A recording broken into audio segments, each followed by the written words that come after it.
¿Qué tal amigos y familia? Qué bueno que me acompañan. Hoy seguimos esta conversación sobre los Salmos, uno de los libros en el Antiguo Testamento y oraciones que queremos hacer este verano.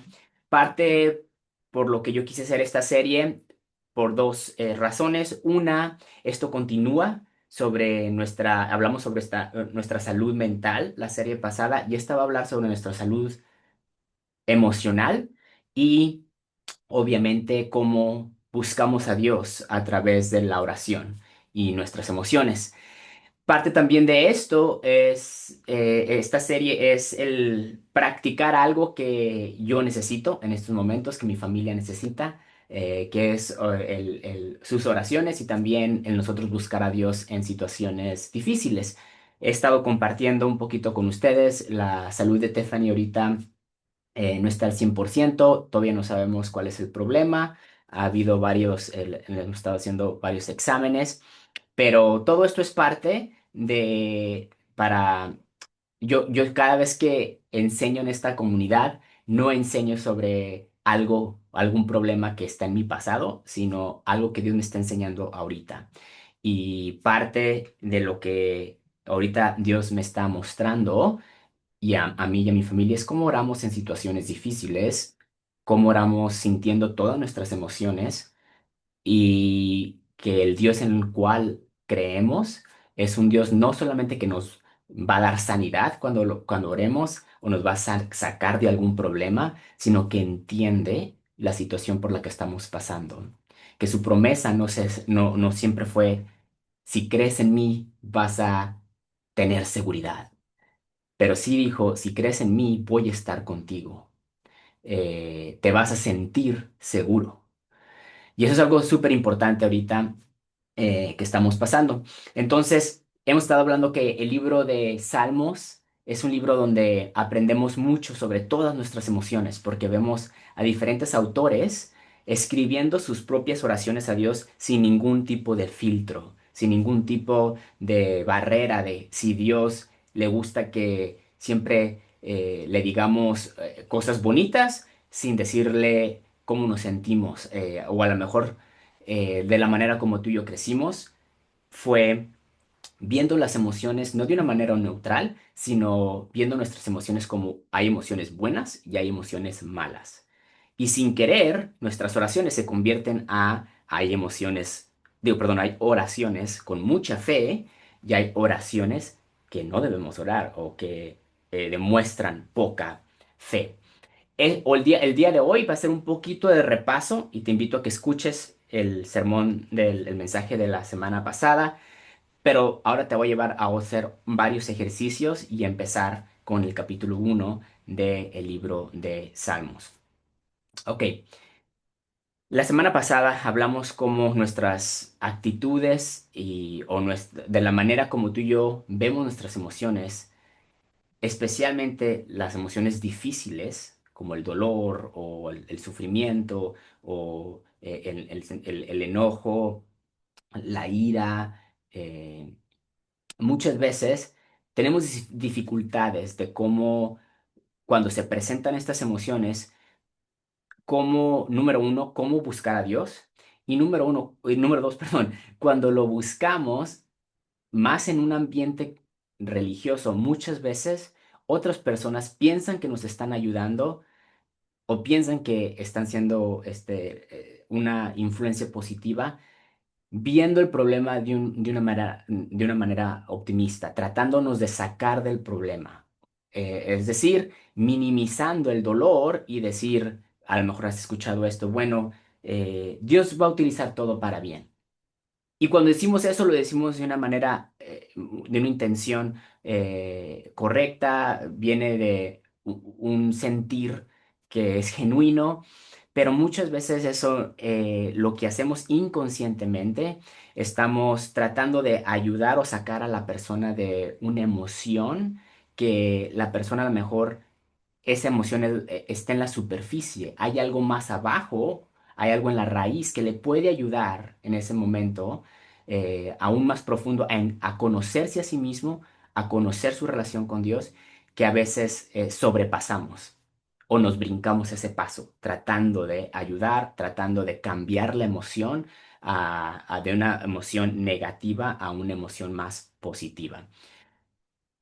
Pero en nuestras emociones, lo positivo o lo negativo, pueden ser una ventana o pueden ser una puerta a ayudarnos a ver otras cosas más profundas que existen en todos nosotros. Entonces, para nosotros, una vida espiritual o tu vida espiritual no está aislada a tu realidad emocional.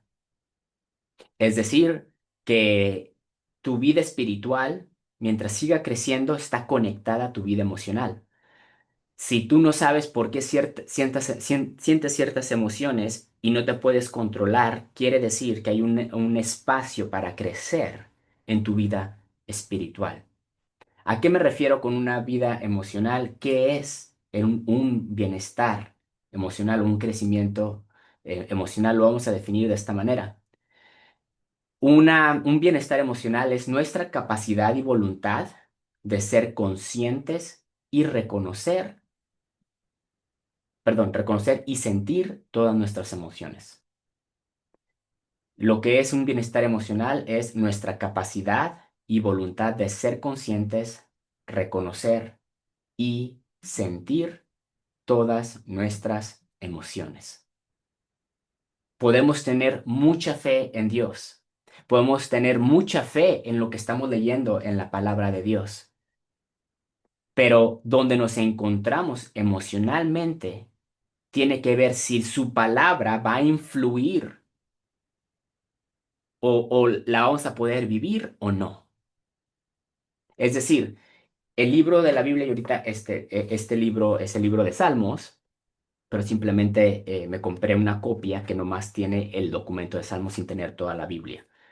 Entonces, si yo leo cualquier parte de la palabra de Dios, no es un libro mágico que simplemente a veces no es un tipo de que lo leo, lo leo, lo leo, lo leo, lo leo. Ah, eso me va a cambiar. Es el meditar. Y el meditar significa el masticar, el poder discernir, el podernos leer un enunciado y quedarnos ahí y buscar a Dios en ese momento, sin verlo como que, tengo que terminar el capítulo, tengo que terminar este libro. ¿Por qué? Porque como estemos emocionalmente, es como su palabra va a despertar algo en nosotros. Si yo no estoy de alguna manera en un espacio donde yo pueda dialogar con esto, meditar en esto, no importa cuánto leas, no va a tener el poder por lo cual Dios le escribió, o más bien por lo cual le hemos tenido por todos estos años, que despierte algo en nosotros, que lo podamos vivir. Entonces, lo que hicimos la semana pasada es empezamos para entender más su palabra, para crecer emocionalmente. Empezamos reconociendo cómo vemos nuestra relación con Dios y te hablé de ser amigo de Dios. Hoy voy a hablar un poquito de cómo nos vamos a reconocer también cómo estamos nosotros mismos, que es lo que te estoy compartiendo ahorita, cómo están nuestras emociones. Y también reconocer cómo vemos su palabra. Y eso lo vamos a ver con el primer salmo. El pastor Eugene Peterson, que también fue el que tradujo una de las versiones que ahorita existen en la Biblia, comentó lo siguiente: las personas se definen por su creación a la imagen de Dios, que esto lo hablamos en la serie pasada, independientemente si lo saben o no. Tú y yo, nuestra definición de quién somos como humanos, no tiene que ver con lo que hacemos, con nuestros títulos, tiene que ver que somos creados a la imagen de Dios. Entonces, cualquier ser humano no es un problema que se tenga que solucionar. Cualquier ser humano es un misterio que debemos honrar y tener reverencia. Es decir, y esto lo hablamos, si yo veo a cualquier otro ser humano como un ser humano que está quebrantado o roto, lo voy a tratar de arreglar o lo voy a tratar de ayudarlo a, a, a que sane. Y sí, somos parte de apoyar a alguien, pero si veo a otro ser humano como un misterio, algo como en el cual yo debo de honrar y tener una reverencia en que es una imagen creada por Dios, o sea, que refleja a Dios. Entonces mi manera de ayudar a sanar va a ser totalmente diferente. Quiero llevarte también a que tú y yo podamos entonces reconocer cómo estamos emocionalmente cuando estamos leyendo la palabra de Dios. Y quiero darte un ejercicio. Y en este ejercicio me voy a dar 5 minutos para que empieces a hacerlo y de alguna manera empecemos a trabajar algo que vamos a necesitar al leer el libro de Salmos. ¿Ok? Te voy a dar 1, 2, 3, 4, 5 preguntas. Las puedes anotar y voy a darte 5 minutos después, donde tú puedes reflexionar en estas preguntas. La primera pregunta es esta. ¿Qué creo acerca de mí? Eduardo, Esther, David, ¿qué creo acerca de mí? ¿Con qué creencias sobre mí estoy luchando? ¿Con qué creencias sobre mí estoy luchando? Esto es para reconocer cómo nos vemos a nosotros mismos. ¿Qué crees de ti? No pienses en otras personas, piensa en ti mismo. ¿Y con qué creencias sobre ti estás luchando? ¿Qué creo acerca de cómo Dios se manifiesta en mi vida? ¿Qué creo acerca de cómo Dios se manifiesta en mi vida? No pienses en estas preguntas como ¿a qué te refieres manifestarse? Simplemente como las escuches, sin pasatiempo, ahorita, escribiendo.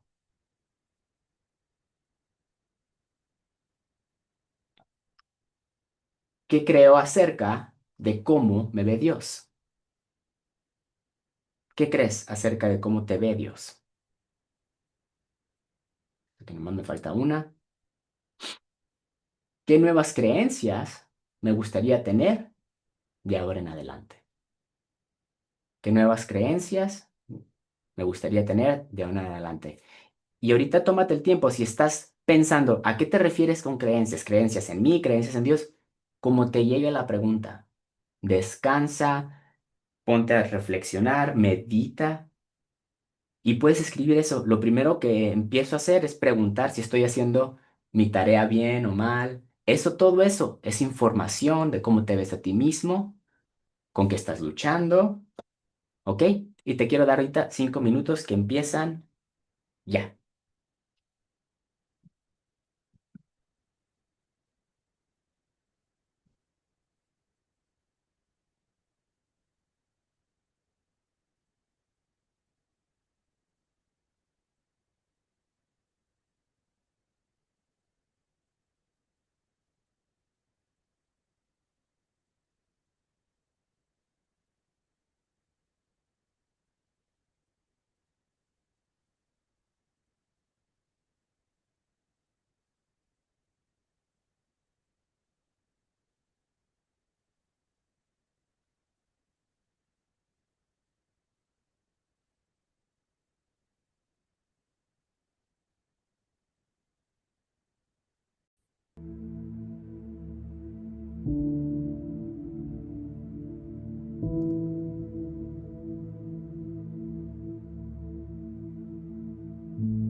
Las preguntas una vez más.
más.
Ok. ¿Por qué esto es tan importante? Estas preguntas. Porque cuando estemos empezando a leer los salmos, como tú te veas, como tú veas a Dios y como tú veas la palabra de Dios, va a influenciar cómo leas estos salmos. Y donde falta amor, nace el miedo. Cuando tú leas estos salmos, va a haber emociones muy fuertes en esos salmos. Vas a ver un rey David que dice, Señor, quiero que mates a mis enemigos. Y tú te vas a preguntar, entonces, ¿podemos orar para matar a nuestros enemigos? Pero David no nos está dando una teología de cómo se porta Dios. David nos está dando un ejemplo de qué tan grande es la variedad de emociones que podemos traerle a Dios. Y decir, Señor, estoy enojado por esto y quiero que hagas algo. Pero al ver que David, el rey David, nos enseña que todas las emociones son seguras, que tú y yo estamos seguros al llegar a Dios con todo lo que traemos dentro, entonces al sacarlo, al decirlo, al reconocerlo, vamos a ver cómo el rey David sigue su oración, sigue hablando, sigue diciendo todos sus sentimientos y eventualmente, porque ya las emociones están a la luz, eventualmente su corazón sigue ese camino de transformación donde llega al punto de decir, pero Señor, tú eres un Dios bueno, pero Señor, tú tienes una mejor solución. Porque ya la emoción ya reconoció el sentimiento profundo sobre lo que está viviendo. Quiero entonces empezar eh, con un ejemplo. Y cuando tú y yo el orar de esta manera, el, de alguna manera, el darle esta nutrición a nuestro corazón con estas emociones, sabiendo que hay un Dios que nos ama independientemente de lo que estamos viviendo o sintiendo, encontraremos que nuestra comunión con Dios o en estos momentos de estar orando con Él nos sentimos seguros. Y entonces nuestra ansiedad, nuestro disfraz de tratar de reconocer que somos fuertes o que tenemos que tener un tipo de síndrome de impostor para vernos ante los demás como personas que todo lo pueden o que tienen mucha fe. Todo eso podremos dejarlo atrás y ser genuinos ante los demás y ante nuestro Creador. Entonces ahora quiero empezar leyéndote Salmo 1. Y te voy a hacer varias preguntas y luego quiero terminar con un video para que lo veas de una manera más expresiva. El próximo domingo voy a hablar del temor a través de uno de los salmos, pero el uno nos va a dar varias maneras de ver cómo podemos orar y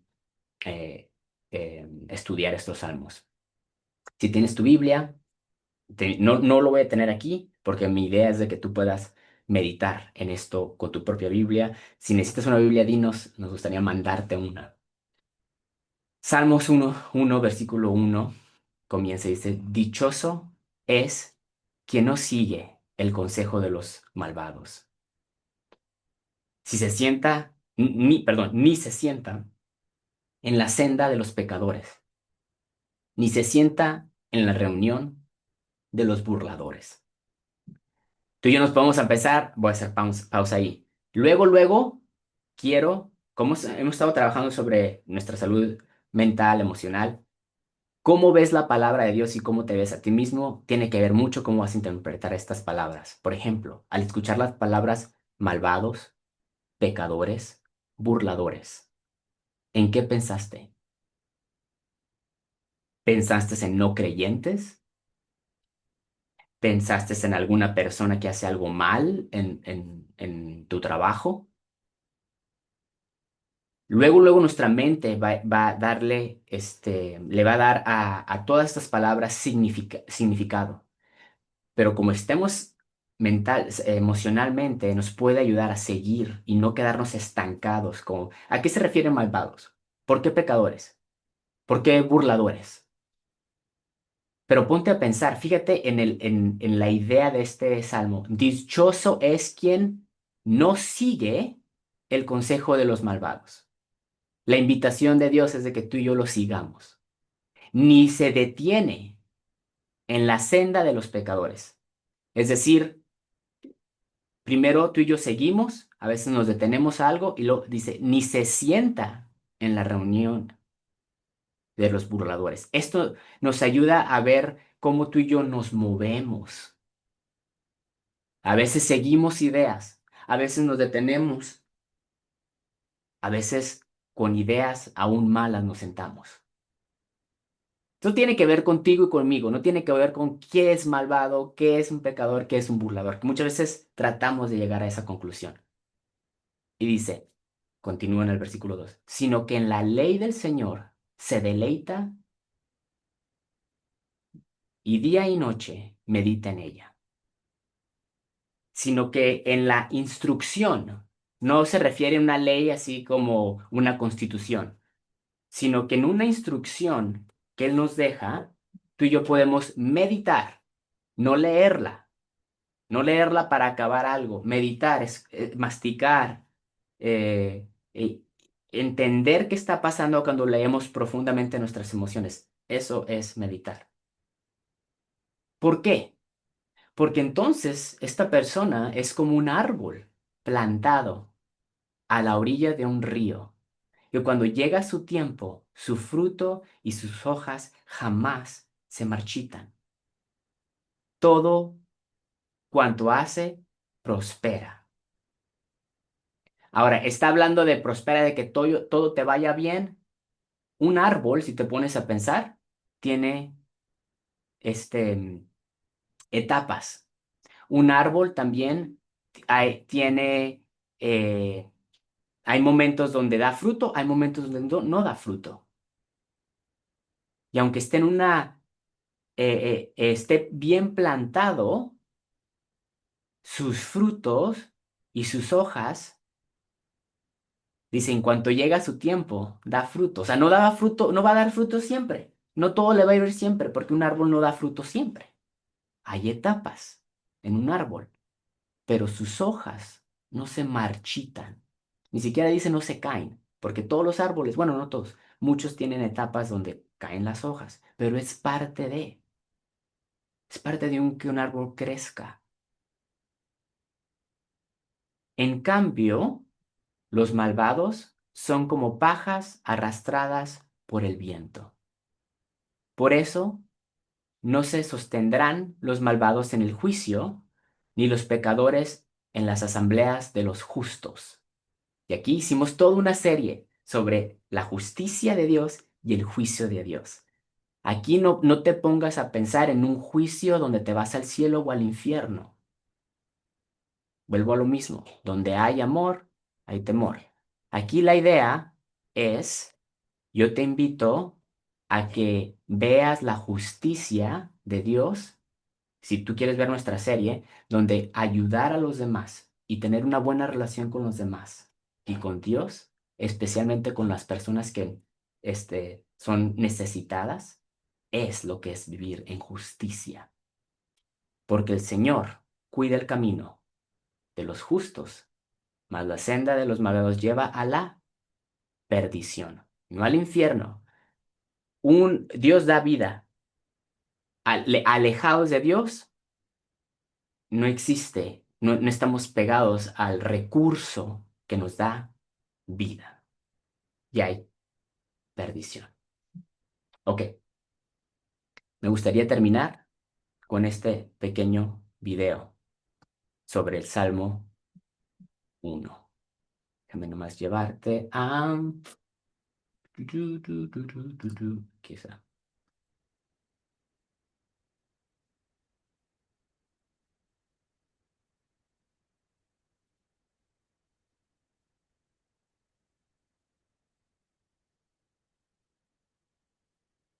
The biblical book of Psalms is a collection of ancient Israelite poems. The first poem in this collection is Psalm 1. Psalm 1 is a reflection on two different ways of being human. There's the person who's like a blossoming tree of life planted by a stream. Then there's the person who's like chaff that's blown away in the wind. The poem begins, bless the man who. But what does that even mean, to be blessed? Well, when we see the word bless in our Bibles, it could be translating one of two different Hebrew words. There's Baruch, which describes a person who's experiencing God's favor and abundance in their lives. This usually gets translated as blessed. But Psalm 1 begins with a different word, ashrei. This word refers to what people say about a person who is Baruch. It's a way to express how desirable and good it is when someone experiences God's blessing. It's like saying, hey, that person over there, they have the good life. So it could be translated, oh, the good life of the man. Exactly. And that good life results from three choices this person makes. It's the man who doesn't walk by the counsel of the wicked, doesn't stand in the path of sinners, and doesn't sit in the seat of mockers. Notice the progression here. The man goes from walking, then to standing, then to sitting. It's a progression from movement towards becoming stuck. Right. And these three words are three destructive ways of being human that you can get trapped in. So the wicked is a kind of person who's morally backwards. They think that evil is good and good is evil. Sinner is a word that refers to missing the target. And in the Bible, the target is loving God and loving your neighbor as yourself. So sin is a failure to love others well. And the mocker is somebody who can't even appreciate goodness or beauty anymore. They're so jaded, all they can do is show contempt for anything that's not like themselves. So this is an invitation to stop and meditate on how our choices slowly shape us over time. Right. And speaking of meditating, that's where the poem goes next. Rather, his delight is in the instruction of Yahweh. And on his instruction, he meditates day and night. That word instruction is the Hebrew word Torah, which means God's teaching or wisdom. And notice the symmetry of this sentence. He delights in the instruction. On the instruction, he meditates. I meditate on what I delight in. And the more I meditate, the more I delight. These two lines are like an infinity loop. Now, this word meditate is the Hebrew word hagah. It's used elsewhere to describe the sound of a pigeon cooing or of a bear moaning as it chews its food.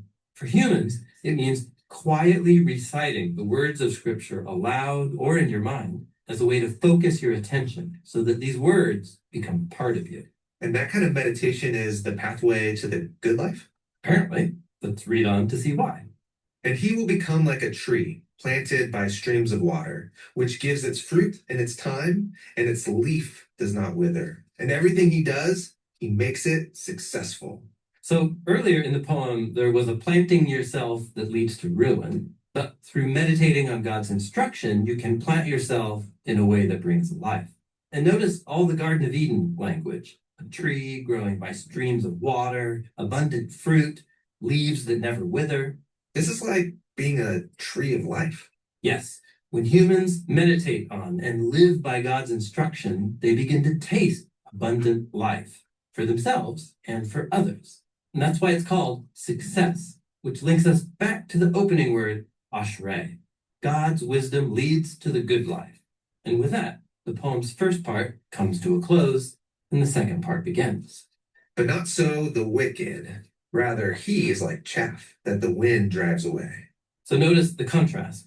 One kind of person is like a tree firmly planted, full of fruit, while the other person is like an empty husk of wheat that flakes off and blows away.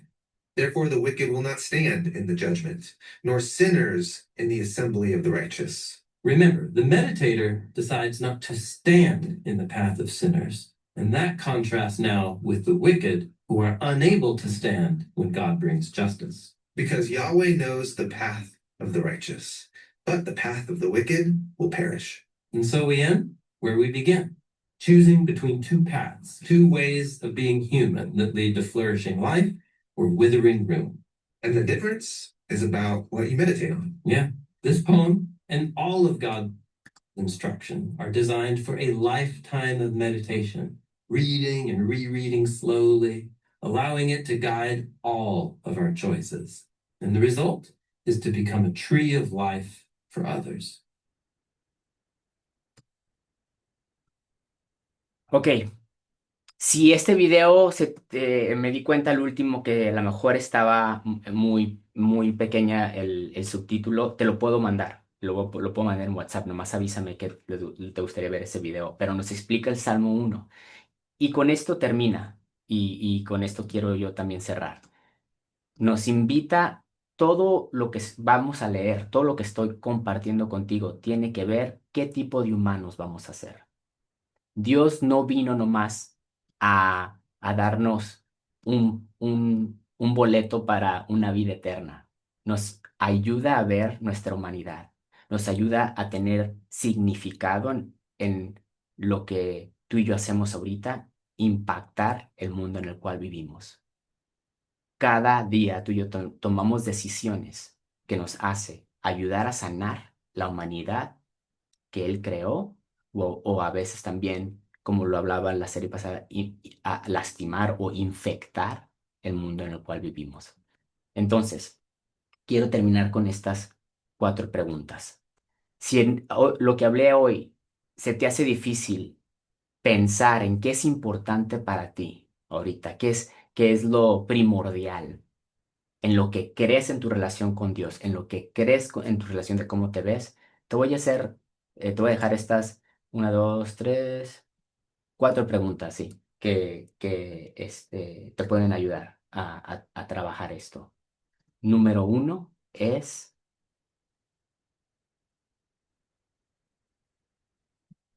en mi vida, el amor es, describe qué es eso. El mundo que me rodea es, ¿cómo ves al mundo a tu alrededor? Para mí, la familia es, ¿para ti qué es la familia? Y no te pongas nomás a pensar si estás casado o no estás casada, eso no importa. Cuando lloro, eso significa que soy o que estoy, también podrías. Y la última pregunta, en mi vida, ¿el gozo es? De esta manera, seguiremos creciendo, seguiremos honrando también cómo Dios te hizo a ti y a mí, cómo nos creó y cuál es el propósito que Él tiene para nosotros. Señor, yo te pido que a través de esta serie nos ayudes a verte, a vernos a nosotros mismos y a nuestras emociones de una manera más sana. Y gracias por tu palabra y por el libro de Salmos. En nombre de Jesús. Amén.